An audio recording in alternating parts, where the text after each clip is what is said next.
दशकं 34 गीर्वाणैरद्यमानो दशमुखनिधनं कोसलेषु ऋष्यशृङ्गे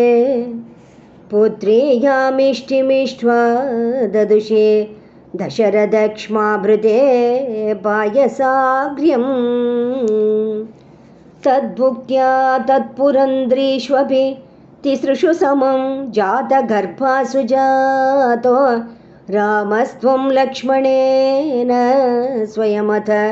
भरतेनापि शत्रुघ्ननाम्ना कोदण्डी कौशिकस्य क्रतुवरमवितुं लक्ष्मणेनानुयातो यातो भूस्तातवाच मुनिकथितमनुद्वन्द्व शान्ताध्वखेदः रूढां त्राणाय बाणैः मुनिवचनबलात् ताटकां पाटयित्वा लब्ध्वास्मादस्त्रजालं मुनिवनमगमो देव सिद्धाश्रमाख्यं मारीचं द्रावयित्वा मखशिरसि शरैः अन्यरक्षांसि निघ्नन् कल्यां कुर्वन्नहल्यां पतिपदरजसा प्राप्य वैदेहगेहं बिन्दानश्चान्द्रचूडं धनुः अवनिसुतां इन्दिरामेव लब्ध्वा राज्यं प्रातिष्ठतास्त्वं त्रिभिरपि च समं भ्रातृवीरैः सदारैः आरुन्धाने रुषान्धे भृगुकुलतिलके सङ्क्रमय्य स्वतेजो याते यातोऽस्य योध्यां सुखमिह निवसन् कान्तया कान्तमूर्ते शत्रुघ्नैनैकदाधो गतवति भरते मातुलस्याधिवासं तातारब्धोऽभिषेकः तव किल विहतः केकयाधीशपुत्र्या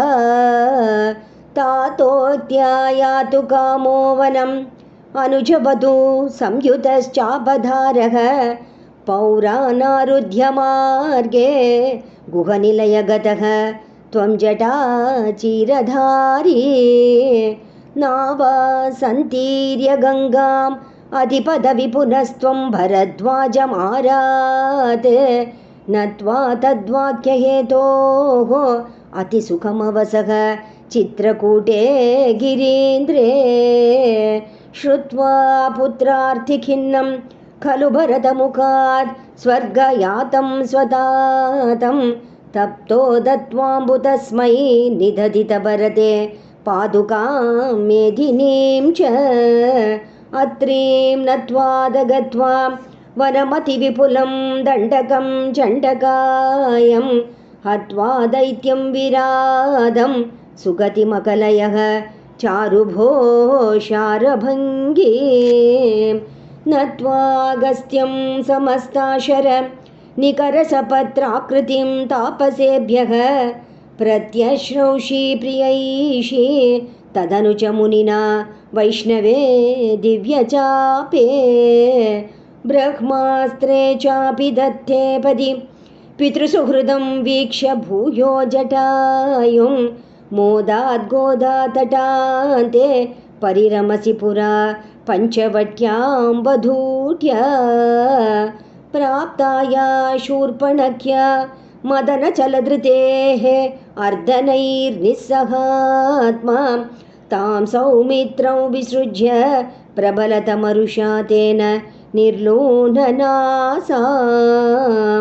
दृष्ट्वैनां हृष्टचित्तं करमभिपतितं दूषणं च त्रिमूर्धं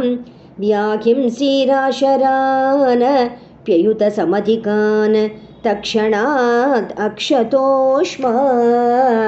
सोदर्या प्रोक्तवार्ता विवशदशमुखादिष्टमारीचमाया सारङ्गं सारसाक्ष्या स्पृहितमनुगतः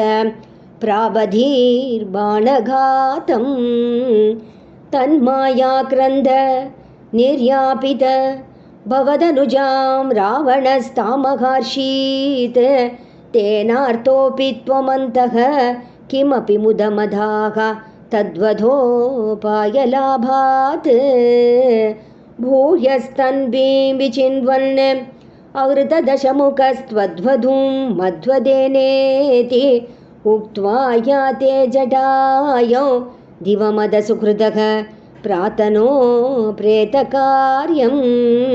गृह्णानन्तं कबन्धं जगनित शबरीं प्रेक्ष्य पम्पातटे त्वं